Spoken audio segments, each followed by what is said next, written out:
તમને ખબર છે ને, હવે સુપર મમ્મીઓ છે. મમ્મીની ઉપર એક સુપર મમ્મી હોય છે. એટલે એ મમ્મી સ્કૂલમાં જાય છે બાળકને મૂકવા માટે, ત્યારે શિક્ષકને બહુ બધું કહેતી આવે છે કે તમે મારા છોકરાને આવું ભણાવજો, આવું ભણાવજો. આ તો તમે ભણાવ્યું જ નથી, તમે તો આમ કરતા જ નથી.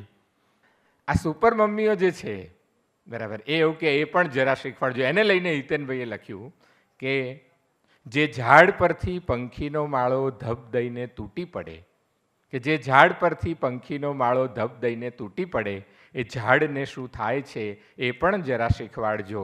ને વર્ગમાં એકાદ ખિસકોલી સહજ આવી ચડે, ને વર્ગમાં એકાદ ખિસકોલી સહજ આવી ચડે તો તું કેમ છે એને પણ પૂછી શકાય છે, એ પણ જરા શીખવાડજો. અને 100માંથી 96 લાવવાની જીદ કરે જ્યારે બધા, અત્યારે એ જ જીદ છે ને, તમે જુઓ, 100માંથી 96 લાવવાની જીદ કરે જ્યારે બધા, ત્યારે શૈશવ કેવું રહેસાય છે એ પણ જરા શીખવાડજો.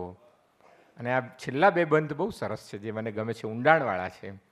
કે ઝાકળનું ટીપું ફૂલ પર બેસી સૃષ્ટિને જુએ, કે ઝાકળનું ટીપું, સવાર થાય છે ત્યારે ઝાકળનું ટીપું ફૂલ પર બેસી સૃષ્ટિને જુએ, દર્શન એને પણ કહેવાય છે, એ પણ જરા શીખવાડજો.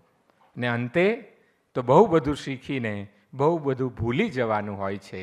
બસ જે આવે છે એ જાય છે, એ પણ જરા શીખવાડજો. બસ આ જ ભારતીય સંસ્કૃતિનું જ્ઞાન છે. पूरा वीडियो देखने के लिए सब्सक्राइब करें भारत कुल ऑन यूट्यूब।